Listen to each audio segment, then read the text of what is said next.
요즘 넷플릭스 드라마 더 글로리아가 유행을 하고 있다라고 합니다. 학창 시절 학교 폭력에 시달리던 한 여고생이 철저한 준비 끝에 폭력을 가했던 이 가해자들을 응징하는 내용을 담고 있습니다. 혹시 보셨는지 모르겠습니다. 스토리의 구성과 출연자들의 그 연기력이 이 많은 사람들로 하여금 이 드라마를 보게 만드는 것 같습니다. 다만 드라마를 보는 제 입장에서는 두 가지가 이 제 마음 가운데 좀 걸려졌습니다. 하나는 종교, 특히 이 기독교에 대해서 매우 부정적인 시선으로 그려내고 있다라는 점과 또 하나는 끝내 이루어낸 복수가 통쾌함을 주기는 하지만 결국 복수로 끝났다라는 점입니다. 아무리 오늘날 세상 속에서 기독교의 위상이 낮아졌다 할지라도 그럼에도 불구하고 허망한 이 세상 속에서 유일한 희망은 우리 구주 예수 그리스도밖에 없습니다. 더불어 복수는 또 다른 복수를 만들어낼 수 없다라는 사실을 우리가 잊지 말아야 할 것입니다. 왜냐하면 죄된 이 세상은 반드시 누군가 억울한 마음을 만들어 내게 되고 이 말은 이 땅에서는 어떠한 곳이라 할지라도 복수하고자 하는 마음이 일어나지 않을 수 없다라는 것입니다. 그러한 차원에서 오늘 우리에게 주어진 본문은 우리로 하여금 어떠한 삶의 자세를 취하여야 할지 그 방향을 제시해 주고 있습니다. 억울함으로 인하여 복수하는 삶이 아니라 억울함이 생겨나는 이 세상을 향해서 위로자가 되어야 함을 보여주고 있습니다. 그 위로자가 되기 위하여 우리가 어떻게 해야 할지 본문을 통해서 조금 더 자세히 살펴보도록 하겠습니다. 본문의 이야기는 야곱의 죽음으로부터 시작하고 있습니다. 야곱이 죽자 야곱의 아들들 곧 요셉의 형제들이 요셉에게 찾아옵니다. 요셉의 형제들은 그들의 요셉에게 행하였던 모든 악을 자신들에게 갚아질 것을 염려하며 지금 찾아가고 있습니다. 이 말은 요셉의 형제들이 지금 요셉에게 악한 일을 행하였었고 이로 인해 요셉이 되갚지 않을까, 다시 말해 복수하지 않을까 염려하여서 지금 이들이 찾아가고 있었습니다. 요셉의 형제들이 요셉을 향해서 저지른 죄에 대해서는 우리가 잘 알고 있습니다. 요셉이 어렸을 때의 형제들이 요셉을 미워하였습니다. 그리고 그 미움은 요셉을 구덩이에 빠뜨렸을 뿐만이 아니라 요셉을 상인들에게 노예로 팔았습니다. 자기의 형제를 노예로 팔아버린 것입니다. 이로 인해 요셉은 온갖 고생을 하였습니다. 노예의 신분으로 죽지 않고 살기 위해 부단히 노력하며 살아왔습니다. 그의 노력과 성실을 알아본 주인에 의해서 집안에서 나름 인정받는 삶도 살게 되었습니다. 하지만 조금 살만하다 보니 이번에는 주인의 아내로 인해서 강간범이라는 누명을 쓰고 감옥에 들어가게 되어집니다. 희망 없이 감옥에서 살다가 왕의 관원장들의 꿈을 해몽하여 주었고 이로 인해서 극적으로 애굽의 총리의 자리까지 올라가게 됩니다. 하지만 그 기간 동안 요셉의 형제들은 아버지에게 이 요셉이 동물에게 잡혀 죽었다라고 말하였고 시체조차 발견할 수 없다고 말하기까지 했습니다. 동생을 팔아 넘긴 것도 모자라서 죽음으로 처리하였고 팔아 넘긴 그 동생을 찾지도 않고 잊어버렸습니다. 마치 그들은 동생이 사라질 것을 처음부터 원했던 것처럼 사라진 뒤에 그 동생을 찾지 않았습니다. 요셉의 입장에서 아마 이 부분이 가장 힘들었을지 모르겠습니다. 자신을 버렸고 버린 자신을 찾을 수 있음에도 불구하고 찾지 않은 그 형제들에 대한 원망감은 매우 컸을 것입니다. 그리고 이 모든 것을 알고 있는 형제들은 자신들의 저질렀던 그 큰 악을 또한 잘 알고 있었습니다. 버렸고 죽음으로 처리하였고 찾지 않았고 찾으려고도 하지 않았습니다. 그런데 여기서 우리는 한 가지 생각해 볼 수 있는 점이 있습니다. 그러면 그 형제들은 왜 과연 그렇게까지 했느냐라는 겁니다. 이 문제의 발단은 아버지 이 야곱으로부터 시작합니다. 야곱은 사랑하는 아내 라헬에게서 낳은 아들 요셉을 유독히 사랑했습니다. 그를 향해 편애는 곧 요셉과 다른 형제들 사이에 이 불편하게 만드는 요소였습니다. 아버지에게 사랑받고 자란 요셉은 그 아버지께 사랑받는 일이라 여겼던 그 형제들의 잘못을 아버지께 일러 바치는 일을 기꺼이 했습니다. 이러한 모습은 요셉과 그의 형제들 사이에서 지속적으로 서로를 멀리 만들게 만드는 요소였습니다. 그리고 요셉 또한 문제가 있었습니다. 아무리 아버지의 사랑을 더 얻고자 할지라도 형제들이 싫어하는 일이라는 것을 알면서도 요셉은 멈추지 않고 형제들의 잘못을 아버지께 일러 바쳤습니다. 어쩌면 아버지께 사랑받는 일이라 여겼으면서도 다른 형제들과 다르게 특히나 막내임에도 불구하고 형들보다 더 우월하다는 그 특권의식이 계속해서 그로 하여금 형제들을 일러 바쳤는지도 모르겠습니다. 이처럼 시간을 조금만 바꾸어 보면은 사실상 요셉과 그의 아버지 야곱으로부터 문제가 시작되어졌음을 우리는 알 수 있습니다. 요셉이 총리가 되어 막강한 권력을 지니었기에 형들이 목숨을 보존하고자 빌었을 뿐이지, 만일 요셉이 아무런 권력이 없는 힘이 없는 사람이었다라고 한다면은 형들은 요셉을 향해서 야, 너도 잘못한 게 있지 않느냐라고 물었을지도 모르는 상황이기도 합니다. 다만 여기서 좀 조심해야 될 점은 그렇다고 가해자가 절대 이처럼 말해서 된다는 것은 아닙니다. 가해자는 분명 잘못한 것입니다. 이를 두고 피해자도 문제의 원인이 있다라는 식으로 다가가는 것은 결코 올바른 자세가 아닙니다. 자신의 잘못을 가리기 위해 피해자도 잘못 있다라는 변명은 절대 해서는 안 되는 것입니다. 다만 시각을 바꾸어서 우리가 본문을 다시 살펴볼 때에 요셉과 그의 아버지 야곱의 행동도 이러한 비극이 일어나게 된 원인 중 하나가 되었음을 우리는 살펴볼 수 있다라는 것입니다. 그러하기에 만일 오늘 본문 속에서 요셉이 아버지가 죽게 되자 자신을 괴롭게 한 형제들을 향해 복수가 만일에 시작된다라고 한다면은 훗날 이 형제들 또한 어렸을 때의 요셉과 야곱의 행동을 빌미 삼아서 억울함을 다시 호소할 것이고, 이는 또 다른 복수를 준비하게 만드는 요소가 될 것입니다. 그러면 제가 하고 싶은 말은 과연 무엇인가? 이 세상은 누구나 복수를 꿈꾸게끔 되어져 있다라는 겁니다. 죄가 있는 이상 누군가는 반드시 상처를 받게 되고 그 상처는 복수심을 불러일으키게 되기 때문에 그러합니다. 다시 말해 사람 안에 죄가 있고 이 죄가 다른 사람을 향해 의도하지 않더라도 공격하게 되어져 있고 이로 인해 생겨난 상처는 복수심을 불러일으킨다는 것입니다. 따라서 세상을 살아가는 동안 복수는 사라질 수 없습니다. 실제로 그런 것 같습니다. 영화나 드라마의 소재를 우리가 한번 생각해 보면 상당한 내용들이 이 복수를 소재로 하고 있습니다. 어떤 특정한 계기로 인해 큰 피해를 받은 사람이 생겨나고 그 상대방을 향해 복수하는 내용들을 많이 담고 있습니다.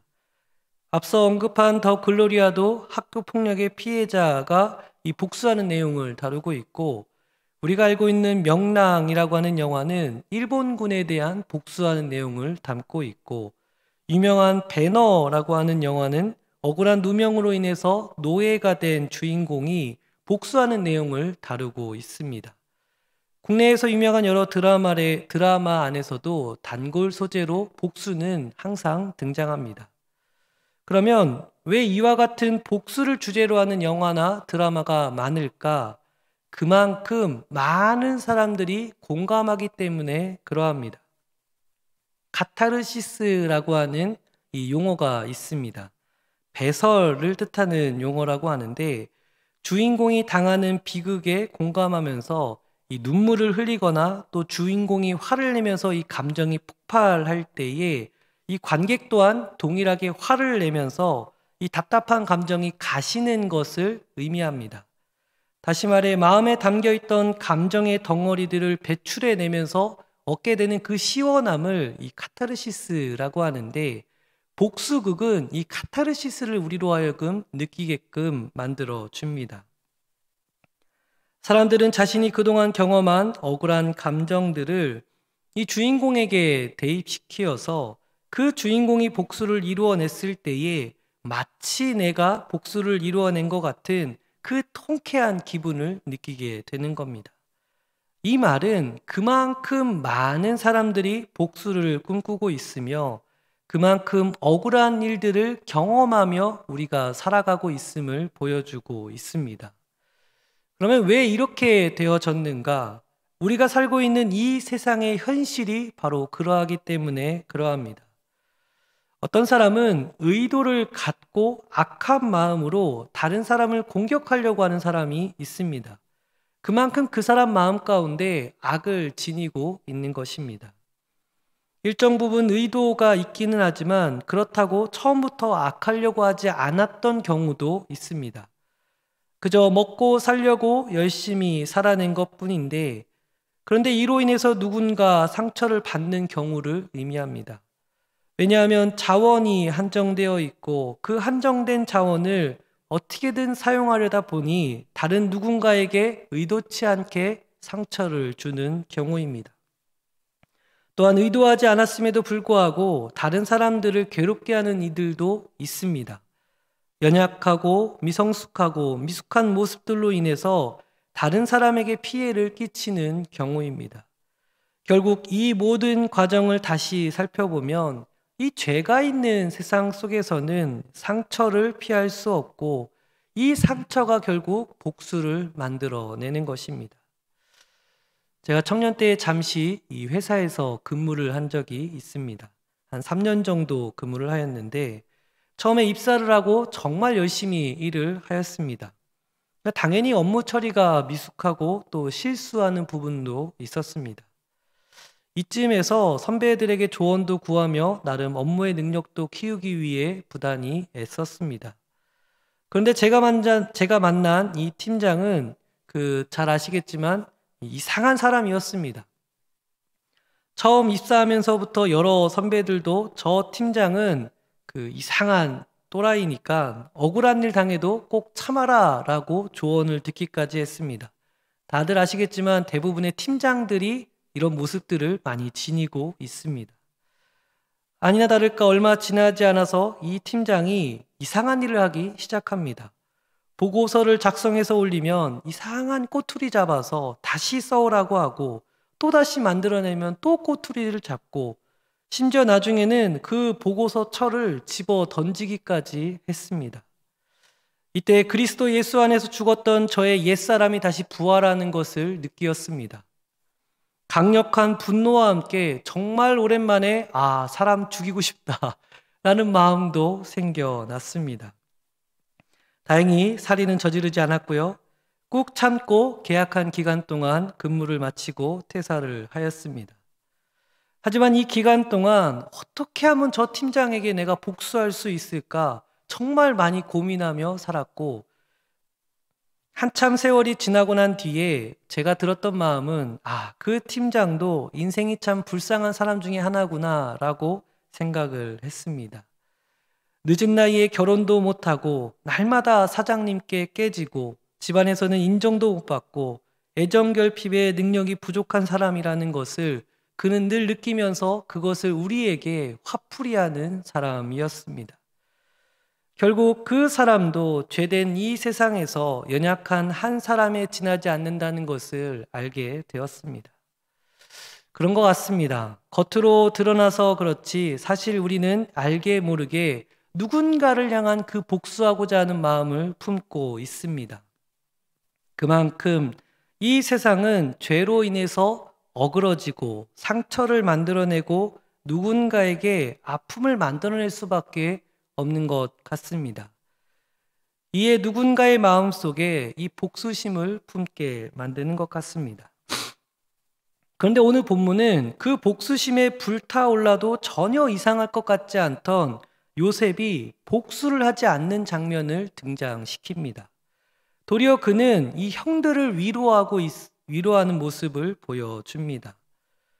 꼼짝없이 보복을 당하여 죽게 될 것이다라는 불안감 속에 떨고 있는 그 형제들을 향해서 요셉은 다독이며 지금 위로하고 있는 것입니다. 참으로 놀라운 모습이라 말할 수 있습니다. 과연 내가 이 요셉이라고 한다면 과연 이렇게 할 수 있을까? 단지 총리라는 이 거대한 자리에 앉았기에 또 생활이 넉넉하여졌기에 옛날 일을 덮을 수 있을까? 저는 아니다라고 합니다. 우리가 한번 생각해 보면 좋을 것 같습니다. 자신을 내다 판 형제들입니다. 그리고 한 번도 자신을 찾지 않았습니다. 노예 생활을 하면서 그리고 보디발 아내를 강간하려 했다는 이 강간범으로 억울한 누명을 쓰고 감옥에 있을 때에도 그는 형제들을 향해서 끊임없이 원망했을지 모릅니다. 그리고 마침내 이 형제들의 목숨을 선택할 수 있는 권력을 지니게 되었습니다. 적어도 목숨을 빼앗지는 않더라도 과연 아무런 보복조차 하지 않을 수 있을까? 저는 결코 이것이 쉽지 않다라고 생각합니다. 그러면 어떻게 이것이 가능한 일이 될 수 있었을까? 오늘 본문은 요셉이 어떻게 이와 같이 위로하는 사람이 되었는지에 대해서 설명해 주고 있습니다. 첫째로 요셉은 하나님을 대신하는 사람이 아니었습니다. 형들이 찾아와서 용서를 구하였을 때에 요셉은 형제들을 향해서 자신이 하나님을 대신할 수 없다라고 말하였습니다. 다른 표현으로 하자면은 요셉은 자기 스스로가 하나님과 같은 존재가 아님을 고백하였습니다. 이 말은 사실 요셉의 현 위치를 고려해 볼 때 이상한 말이기도 합니다. 바로는 애굽 땅에서 신 그 자체였습니다. 그리고 요셉은 바로 다음으로 애굽에서 권력을 지니고 있는 사람이었습니다. 이 말은 애굽 땅에서 요셉은 거의 신과 같이 여겨졌던 사람이었습니다. 그런데 요셉은 스스로가 하나님의 자리에 앉지 않도록 고백하고 있는 것입니다. 신의 자리, 곧 하나님의 자리의 가장 큰 특징 중에 하나는 결정권이 있다라는 것입니다. 하지만 요셉은 내가 이렇게 하겠다, 저렇게 하겠다, 나의 뜻은 이것이다 라고 하지 않았다라는 것입니다. 다시 말해 최종 결정권자가 자신이 아님을 이야기하고 있습니다. 따라서 혹여 자신이 당한 억울한 일을 응징하려고 하는 마음이 있었다 할지라도 하나님이 뜻하지 않으신다면은 자신은 그것을 실행하지 않겠다라고 고백하는 것입니다. 우리가 이와 같이 해야 된다라고 한다면 너무 억울한 일은 아닐까 싶습니다. 내가 억울한 일을 당하였고 나를 괴롭게 하는 사람을 향해 응징할 수 있는 그 기회가 주어졌을 때에 그를 향해 복수하지 않는 것이 하나님의 뜻이라면 내려놓아야 할 때 우리가 과연 억울하지 않을 수 있을까? 사실 저는 너무나도 억울할 것 같습니다. 할 수 있는 한 그 상대가 철저하게 망하는 모습을 보고 싶습니다. 다만 내 손에 더러운 것을 묻히기조차 싫기에 그저 응징하지 않는 것일 뿐인 어떻게든 그가 망하는 것을 보고 싶은 것이 솔직한 우리의 마음입니다. 하지만 저는 복수보다도 하나님을 얻을 수 있다면 하나님을 택하겠습니다. 복수함으로 인하여 하나님을 잃는다면 이것이야말로 가장 어리석은 일이고 저 마귀가 가장 원하는 일이기 때문에 그러합니다. 이 세상은 원래 억울하게 되어 있습니다. 죄가 있기 때문에 그러합니다. 진흙탕 속에서 진흙이 묻는 것은 불편한 일이지만 어찌 보면 자연스러운 일이기도 합니다. 이것은 잠시 뒤에 씻으면 해결된 문제일 뿐입니다. 따라서 이 세상의 일로 인해서 영원한 하나님의 나라가 영향받아서는 안 될 것입니다. 예수께서도 그렇게 우리 앞에서 행하셨습니다. 겟세마네 동산에 기도하실 때에 주님은 할 수 있는 한 이 고난의 잔이 자신에게서 지나가기를 간구하셨습니다. 온 마음을 다해 하나님께 간절히 구하였습니다. 세상 그 어떤 존재보다 가장 억울하다 말할 수 있는 분이 바로 이 예수님일 것입니다. 하지만 예수님은 하나님을 택하였습니다. 그러나 아버지의 원대로 되기를 원하신다라는 고백 속에 자신을 내려놓고 하나님을 택하시는 모습을 보여주셨습니다. 우리가 주님을 대신하지 않기를 원합니다. 주님을 대신하면 내가 주인이 되고 복수할 수 있습니다. 하지만 주님이 내 삶의 진정한 결정권자가 되어지면 복수하고자 하는 마음도 내려놓을 수 있습니다. 둘째로 요셉은 하나님의 놀라운 섭리를 발견한 사람이었습니다. 요셉은 형들을 향해 자신을 해하려 했던 그들을 통해 하나님께서 모든 것을 선으로 바꾸어서 많은 생명을 구원하게 하셨다라고 고백하고 있습니다. 억울한 일로 여겨졌던 과거의 경험들이 도리어 자신의 주인 되신 하나님의 놀라운 역사를 이루어가는 도구가 되어졌음을 그는 고백하고 있는 것입니다. 만일에 여기서 도구가 되는 것이 뭐 그리 대단하느냐라고 말하신다면은 그 앞서 언급한 하나님을 더 경험할 필요가 있습니다. 하나님의 그 위대하신 능력이 내 마음의 상처를 치료하지 못할 것이다 라는 것은 아직 그 하나님의 온전하심을 경험하지 못하였기 때문에 그러합니다. 그 사랑을 경험한다면 충분히 회복시키실 그 주님을 믿게 될 것입니다. 요셉은 노예로 또 억울한 죄수로 힘겨운 삶을 살아내었습니다. 그리고 마침내 그러한 역경 속에서 그는 하나님을 발견하였고 그 하나님을 온전히 믿음으로 말미암아 주님께서 주시는 그 해몽의 능력으로 총리의 자리까지 올라갔습니다. 그런데 거기서 끝이 아니었음을 요셉은 발견하게 되어집니다. 단지 총리의 자리에 올라선 것이 전부가 아니라 그 자리를 통하여 7년간 이어질 흉년을 대비하게끔 한 것입니다. 그의 총리직으로 인하여 이스라엘 민족은 기근으로 인하여 죽음을 면하였고 애굽 땅에서 생명을 보존할 수 있게도 되어졌습니다. 바로 요셉은 자신의 그 경험 속에서 나타나신 이 하나님의 놀라운 섭리를 발견한 것입니다. 그리고 이러한 은혜는 자신의 복수가 아무것도 아니며 복수에 대한 필요성조차 느끼지 못하게 만들어 주었습니다. 여기서 우리는 어떻게 복수가 사라지는지를 보여주고 있습니다. 복수는 또 다른 복수를 낳는다라고 합니다. 그 복수가 과연 어떻게 멈추어야 하는가? 반드시 누군가는 복수하고자 하는 마음이 없어야 할 것입니다. 복수하는 것보다 더 의미 있는 일을 발견하고 이루어낼 때에 비로소 이 복수하고자 하는 마음을 내려놓을 수 있는 것입니다. 예수께서 십자가에 달려 돌아가실 때 아마 그 어떤 사람보다 가장 억울한 사람이 예수님이실 것입니다. 자기 백성을 구원하고자 고난을 당하고 계신데 도리어 그 백성들이 자신을 향해 원망하고 외면하고 있었습니다. 그러나 조롱하던 그들의 소리는 예수님을 결코 흔들지 못하였습니다. 왜냐하면 예수님은 하나님의 크신 역사를 이루셔야 했기 때문에 그러합니다. 마찬가지로 주님은 우리를 향한 그 놀라운 계획을 지니고 계십니다. 우리가 그 계획하심을 발견한다면은 우리가 당하는 그 억울한 일들에 우리의 마음이 함몰되지 않을 것입니다.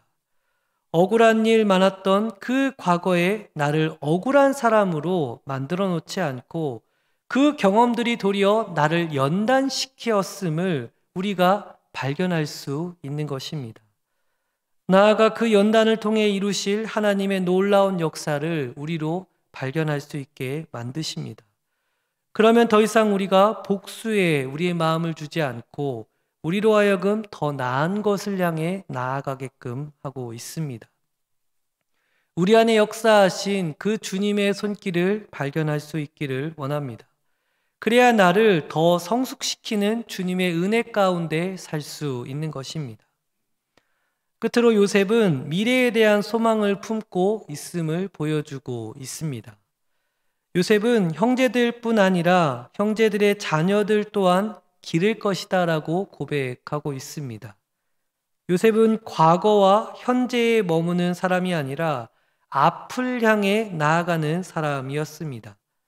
이제 내가 무엇을 해야 하는가에 대해서 명확히 깨닫고 있었던 사람이었습니다.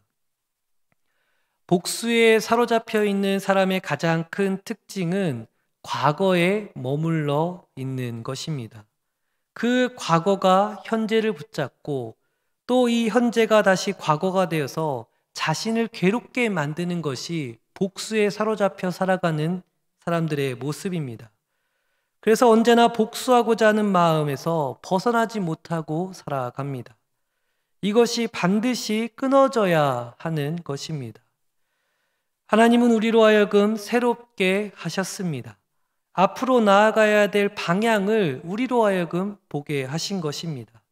그 대표적인 계기가 바로 구원입니다. 주 예수를 믿음으로 말미암아 죄 사함을 얻고 구원을 받았다는 것, 이는 과거의 모든 것을 이제 끊고 새로운 삶으로 나아가겠다라는 역사적인 사건입니다. 그래서 우리는 주님의 부활하심을 참으로 큰 의미로 다가오며 받아들이고 있습니다. 우리가 사순절 기간을 계산할 때 정확히 40일을 계산하지 않습니다. 왜냐하면 이 기간 동안 주일은 사순절에 포함하지 않기 때문에 그러합니다. 사순절 기간이라 할지라도 주일은 작은 부활절로 지켜내야 하기 때문에 그러합니다. 그만큼 부활은 우리에게 있어서 너무나도 크고 중요한 역사적인 날입니다. 주님은 모든 죄의 결박을 끊으시고 부활로 새로운 길을 열어주셨습니다. 죽음으로 향하였던 모든 영혼들이 이제 새로운 생명을 얻고 나아가는 길을 열어주신 것입니다. 그렇다고 한다면은 이 부활 앞에 나를 죽게 만들었던 그 억울한 일 또한 사라질 수 있는 것입니다. 부활의 주로 말미암아 새로운 삶을 향해 우리가 나아갈 수 있습니다. 더 이상 과거에 자신을 머물게 하지 않고 새로운 삶을 향해서 우리가 나아갈 수 있도록 만들 수 있습니다.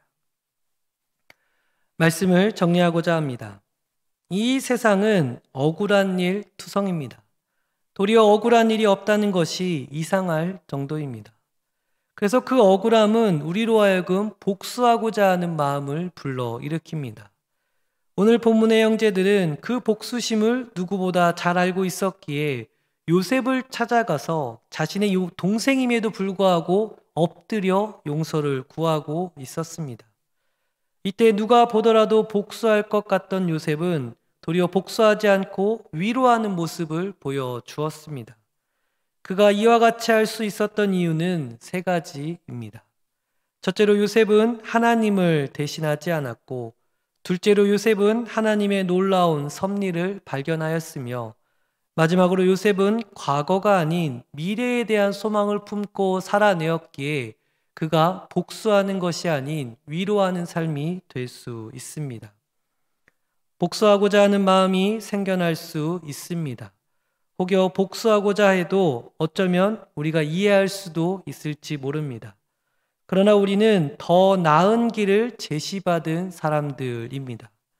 바로 복수하는 사람이 아니라 이 복수심이 가득한 세상 속에서 그 상처받은 사람들을 위로하는 사람들로 우리는 나아갈 수 있습니다. 바라옵기는 주님의 은혜 안에서 그 모든 억울한 마음들 다 해소되시고 복수가 아닌 위로하는 복된 삶들 살아내시길 간절히 바라겠습니다. 기도하겠습니다.